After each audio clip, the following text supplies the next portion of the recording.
So Stephen, welcome from LA all the way to Melbourne. Tell us, how has that journey been? How did it start? When did you come up with the idea of getting Polish citizenship?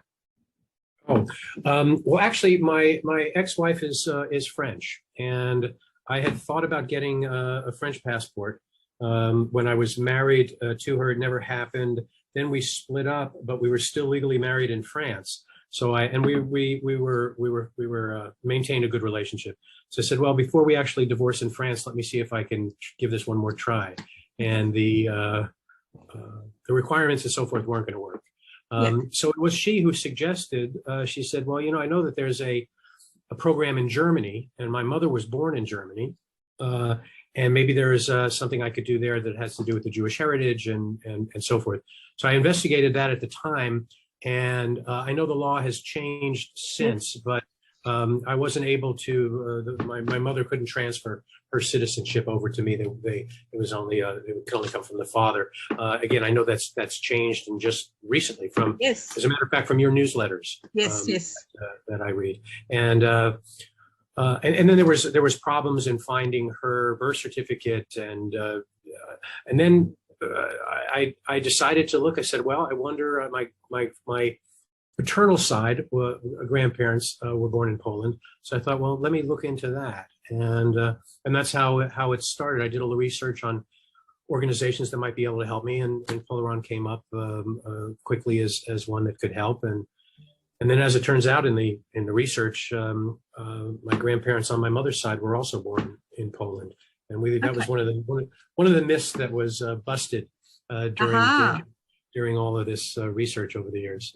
Okay, so what you just outlined, well, it's very interesting that the journey that kind of started as wanting to get European passport became something else altogether. Could you just maybe tell us a little bit more about what you did find out about your family that you didn't know before you started the process? Yeah, sure. Well, first of all, my last name is Weber, W-E-B-E-R. So one of the things that I discovered, and this was a kind of an interesting find. One of the other reasons I did this, I'm one of the only family members. We have a very small family for a variety of reasons, but I've always been interested in the genealogy, and one of the few in the family that really cares, it seems. And so I had done some research, and so I was somewhat well prepared to do this. And one of the things that I found in this research is my aunt on my father's sister is actually from that generation, the only person still alive. Oh, wow. And I had asked her, do you have any paperwork? Can you tell me where your father was born, and what about your grandparents and so forth? And she really didn't know much, and didn't seem to really be that interested. Yeah, she wasn't really that interested. So now we fast forward about maybe almost 2 years, and my cousin, her son, who actually now may be contacting you because we share the same grandfather. Oh, right, okay, the basis, so he's going to reach out. But in any case, he says, I found something. I was with my mom in Florida, and asked her about if she had anything, because I know that you had wanted. And she said, well, as a matter of fact, I might have something. She pulls out a file, and there is my grandmother's Polish passport, literally from 1924. Wow. There was the Polish passport with my uncle, who's now since deceased, sitting on her lap in the photo. I guess they didn't give children passports back then. Not individually, yeah. Mm-hmm. Yeah, so it's not individual at that age. So in any case, but what the find was, this is very long-winded, but the find was her last name, married name, was Wejber, and I don't know if that's how you pronounce it, W-E-J-B-E-R. So that was a big find, that actually my name was not what I had thought. That was one. And the other big find was that my grandparents on my mother's side were born in Poland and not in Germany, because growing up they spoke German in the house, and they didn't want us to understand what was going on or so forth. For the most part, they spoke German, and my grandfather's name was Siegfried, and so we always just grew up under the understanding now myth that they were German. But in fact, I learned a little bit about kind of the middle class, the shopkeepers and so forth that were Polish that lived on the German side of what would be Western Poland and Eastern Germany on the border. It was a better quality of life, and Yep. Until the Nazis came to power and so forth, then obviously everything changed. Yeah, so interesting. And look, if I got $1 for every time somebody says to me, "Oh, I went to a cupboard and I found a document," I'd be a rich person. But it's so interesting that, when we start this journey, often, you don't even know your family's name or spelling of the name, or like we discover and uncover so many things. But the journey itself, aside from the fact that we had to find documents, wasn't that easy, Stephen, was it? No, it wasn't easy, but it was a bit of an adventure. I was focused. I really wanted this, and I spent time researching on my own, Jewish Generation website and Ancestry, looking at the census data and whatever I could. There certainly is an art to it, and I barely scratched the abilities of where I could go with it. I went onto the Yad Vashem website and looked up information, and that was hard, actually. Some of that was hard, finding the names of relatives and what camp that they were deported to and what year they likely died and so forth. So I found a lot of that information as well. So it was that was hard. That was difficult. And quite emotional, I guess. And it's sort of like, I don't know if you at any point felt really connected as far as your identity to your origins or to your roots, or because as you said, people that immigrated, basically their job was to assimilate, to change their name, to forget that they, speak another language, all of that. So has that process reconnected you with kind of, feeling Polish, Jewish, or whatever it is that your identity is? Sure. Listen, heritage is very important to me, and so opening that door in a way that was as impactful by going on this journey certainly was important to me. I would honestly, I would sit with. I've got a stack of photos that unfortunately there's no one left really that can tell me who is who in most of these photos. But I have a general sense. I sensed some of them when we first started the journey with Polaron. Whoever was assigned to me in the early days, because it changed a couple of times. Yeah. I shared a number of those photos. Mm-hmm. Some of those for research purposes, because there was Polish written on them. Obviously, I wasn't able to, or I tried to translate, but and headstones from different places that might have given an understanding of where some of the ancestors were buried and whatnot. But again, the heritage is important to me, and honestly, there were times when, I would kind of meditate on with pictures and with thinking about what their life must have been like before and during and after the Holocaust. Those that survived and obviously those that didn't. We lost a lot of relatives. We lost a lot of people. And so it was important for me to connect and again, just sort of imagine what life was like. As a matter of fact, just another quick aside, one of the things that did help me, I think, on your side on getting this done was my grandmother on my paternal side had won a lawsuit against the Polish government for restitution for a house that was confiscated after they left, and they were supposed to be paid X amount of dollars. They pretty well got nothing for it. But I had the lawsuit paperwork that was given to me by one other relative that actually cares about all of this, sent me that paperwork. And then I went on Google Earth and I kind of looked at the property and kind of looked around at things. That leads me to one other thing to share. I had been to Poland in it would have been 1980. It was just before the fall of the first Solidarity. Okay, And I went I there. didn't know that. I was in college at the time, and I was playing in the UC Berkeley, University of California Berkeley Jazz Band, and we were invited to do a tour.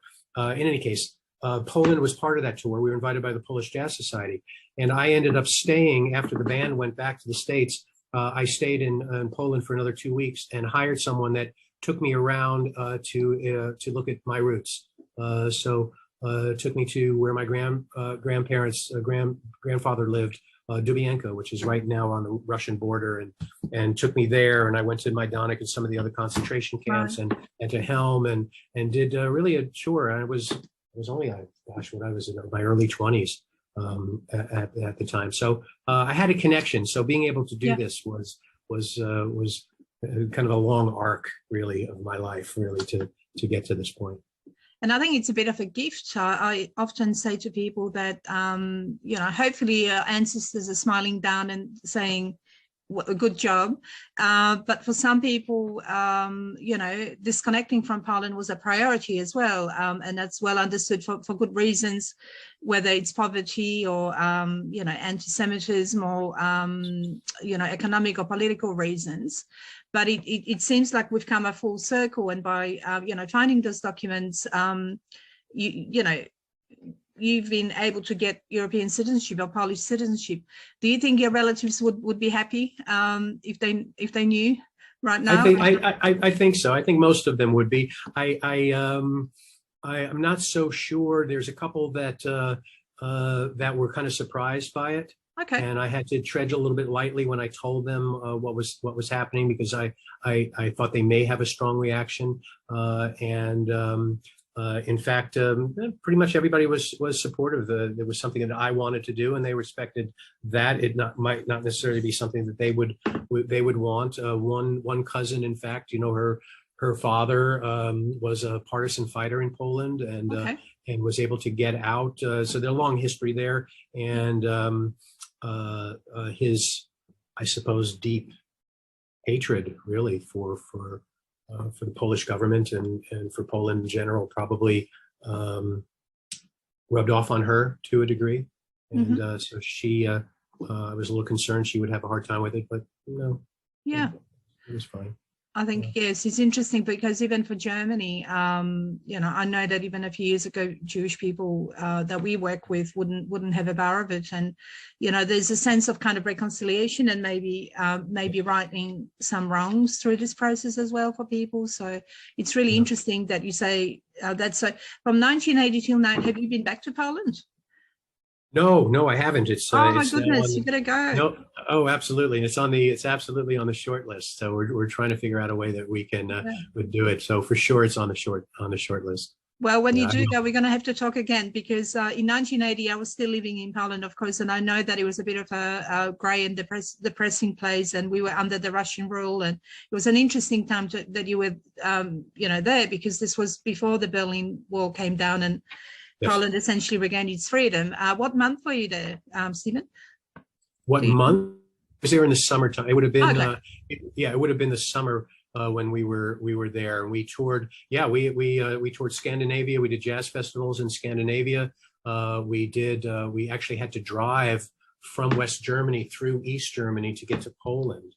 And then we took the ferry from Gdansk to either to Norway or to Sweden. I think to Sweden, and then made our way to Norway, and then our way to Finland, and so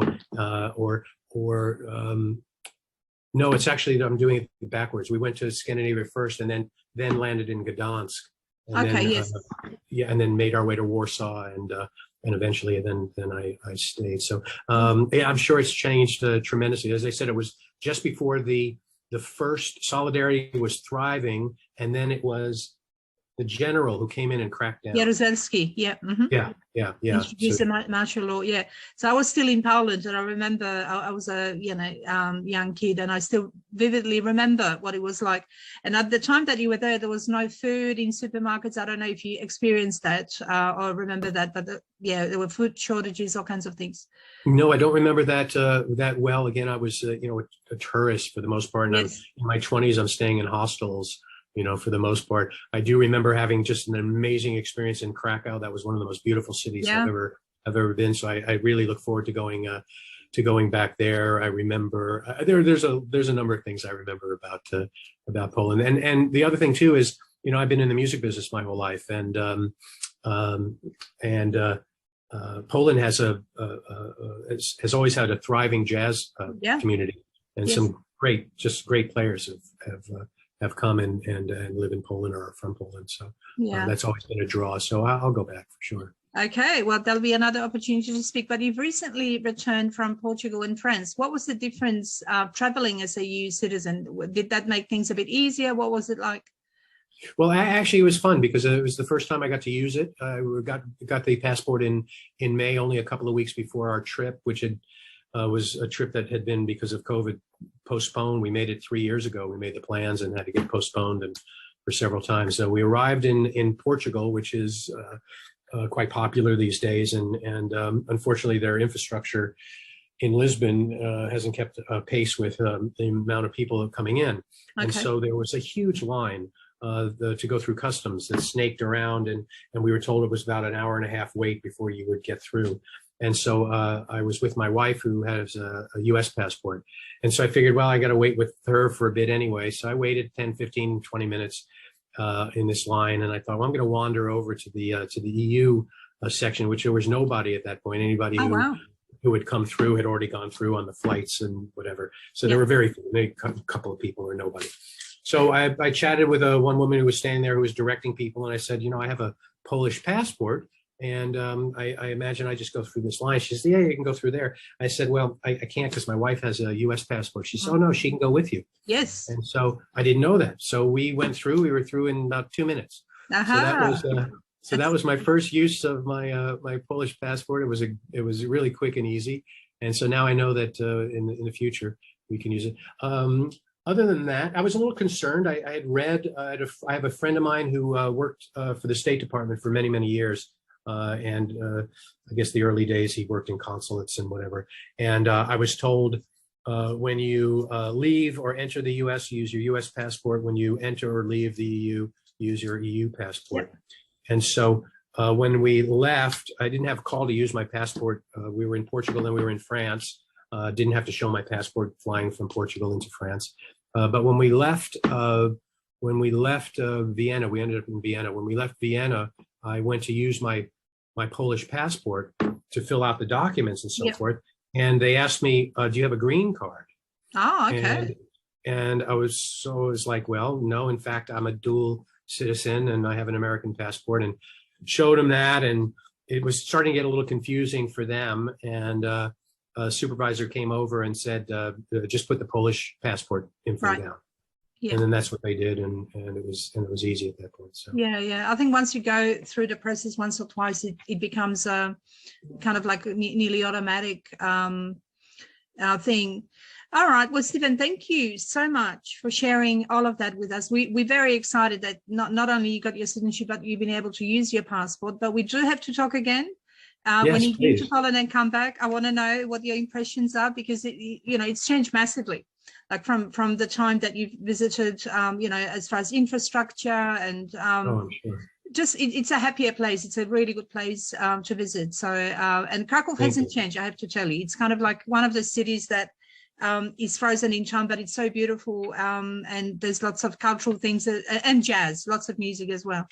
Oh yeah, no, I'm sure. Well, actually, what I'll do, Eva, is I'll reach out to you before I go, and perhaps there's some Polaron people, or some of the people that even helped me in my quest to get this, that I could pop in and say thank you to. That'd be amazing. That'd be amazing. We're very grateful to you for your time. Thank you for sharing all of that information, and thank you for your help. And thank you for your help in all of this. Thank you. Thank you. I obviously couldn't have done it without you. So amazing. Thank you so much for your time. Thank you.